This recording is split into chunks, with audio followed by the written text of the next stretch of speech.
આજનો દિવસ એટલે કે મહાસુદ પાંચમ, વસંત ઋતુની શરૂઆત, બરાબર.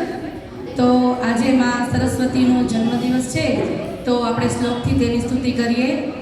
યા દેવી સર્વભૂતેષુ વિદ્યારૂપેણ સંસ્થિતા નમસ્તસ્યૈ નમસ્તસ્યૈ નમસ્તસ્યૈ નમો નમઃ. યા દેવી સર્વભૂતેષુ, યા દેવી એટલે કે જે દેવી, સર્વભૂતે એટલે કે બધા જ પ્રાણીઓમાં જે વિદ્યા રૂપે રહેલી છે તે માં સરસ્વતી.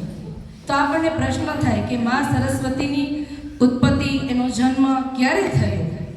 તો કહેવાય છે કે જ્યારે બ્રહ્માજીએ સૃષ્ટિનું નિર્માણ કર્યું, એટલે કે બધા સજીવોનું નિર્માણ કર્યું, પશુઓ, પક્ષીઓ, માણસો બધાનું સર્જન કર્યું, ત્યારે એને શું લાગ્યું કે પૃથ્વી તો સાવ મૌન છે, સુનકાર છે, આમાં કંઈક ખૂટે છે.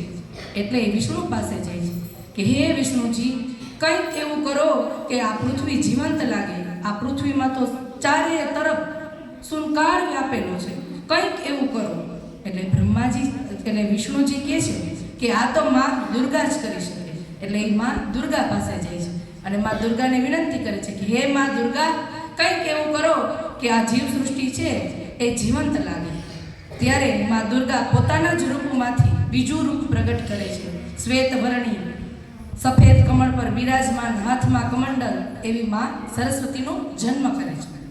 અને માં સરસ્વતીનો જન્મ થાય છે એટલે માં દુર્ગા કહે છે કે હે સરસ્વતી માં, કંઈક એવું કરો કે આ પૃથ્વી જીવંત લાગે. ત્યારે માં સરસ્વતી છે એ પોતાની વીણામાંથી એવા મસ્ત મજાના મધુર સૂર રેલાવે છે કે આખી પૃથ્વી જીવંત થવા લાગે છે. મનુષ્યને વાચા મળે છે, પશુ પક્ષીઓને અવાજ મળે છે, પક્ષીઓનો ચારે તરફ કલરવ છવાઈ જાય છે. એટલે કે આપણે બધાને વાણી આપી માં સરસ્વતીએ, એટલે તો એને વાગેશ્વરી, વાણીની દેવી પણ કહી. બરાબર. તો આજના દિવસે માં સરસ્વતીના પૂજનનું ખૂબ મહત્વ છે. આપણે જાજી બધી વિદ્યા જોતી હોય, આગળ ભણવું હોય, અભ્યાસમાં આપણે આગળ વધવું હોય, તો આજના દિવસે માં સરસ્વતીનું પૂજન ઉત્તમ ગણાય છે. આપણે સંસ્કૃતમાં સરસ મજાનો શ્લોક છે કે માં સરસ્વતી છે એ શ્વેત વર્ણી છે, શ્વેત વસ્ત્ર ધારણ કર્યા છે. તો આપણે એક શ્લોક બોલી અને પછી પૂર્ણાહુતિ કરીએ.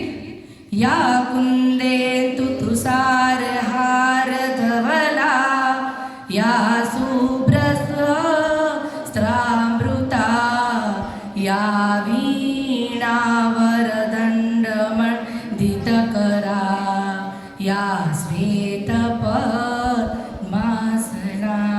એટલે કે સરસ મજાની સુંદર માતાજી છે માં સરસ્વતી, એની આજના દિવસે આપણે લોકોએ આરાધના કરવી જોઈએ.